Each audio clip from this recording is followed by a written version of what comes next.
Salut à toutes et à tous, Marty Japan, et je vous emmène avec moi encore une fois dans les allées d'une convention, la Jaipo, Japan Amusement Expo, enfin je sais plus trop quoi, bon bref, centré principalement sur les Game Center. Alors pourquoi je vous emmène là-bas? Pour de la review.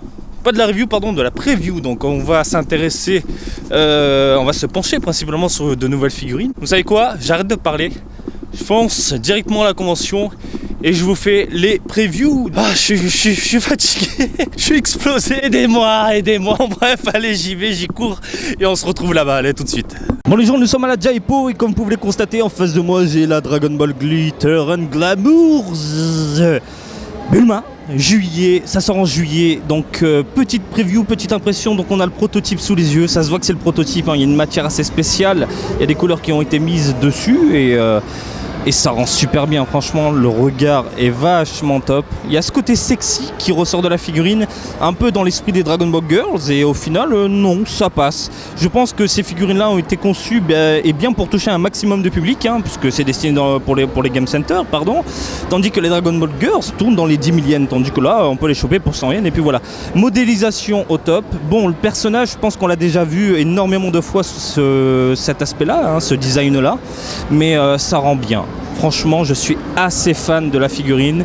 Regardez la petite modélisation en dessous, au niveau de la nuque, enfin pardon, du cou. On voit les petits défauts, donc c'est vraiment le prototype qu'on a sous les yeux. Les yeux, regardez la peinture qui a été posée dessus, je sais pas si ça se voit, les stabilise-toi coquine. Voilà, regardez. C'est propre, hein. C'est méga propre.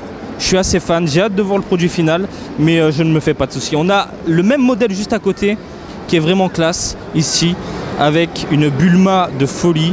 Très classe, avec des couleurs propres, magnifiques, superbes, vraiment chou à croquer. Et on enchaîne tout de suite avec une sculpture, ce qu'on a déjà vu, créée par un chinois, de Gogeta, qui sortira en août.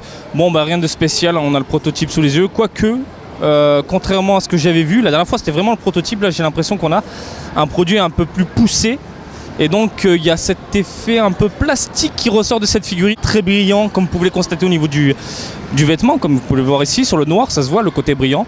La modélisation est plutôt cool au niveau de la tête, j'aime pas du tout le corps parce qu'on a bien un buste assez plat dans l'ensemble. Regardez, si je me tourne comme ça, les pecs sont hyper plats. Et à côté, je sais pas si vous le voyez, mais il y a une Goku, j'ai pas le droit de la filmer normalement, mais comme vous pouvez le constater, une Goku couleur avec une autre couleur, une fesse, et on a aussi une Gogeta, pas très loin, hein. Je vous ferai un zoom directement avec le montage, mais ça, il est magnifique, il est mastoc, il est fantastique. Elle est juste terrible. Mais alors là, regardez ça. Modélisation au top. On a le Gogeta sur le côté là qui est juste terrible. Je peux pas vous zoomer, donc je ferai un zoom à part. C'est vraiment magnifique. Avec une position classique, hein, les bras croisés, on a déjà vu ça. Mais le regard magnifique.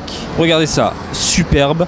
Écoutez, rien d'autre à ajouter. Vous avez sous les yeux les deux Bulma. Vous avez vu rapidement sur le côté gauche Gogeta en Super Saiyajin 4. Ça rend super bien. Et comme d'habitude, je vous invite à me suivre sur Twitter et Facebook, Marty Japan et Marty Japan, les bisous du Japon. Et je vous dis à très bientôt. Allez, salut, bisous, ciao, ciao.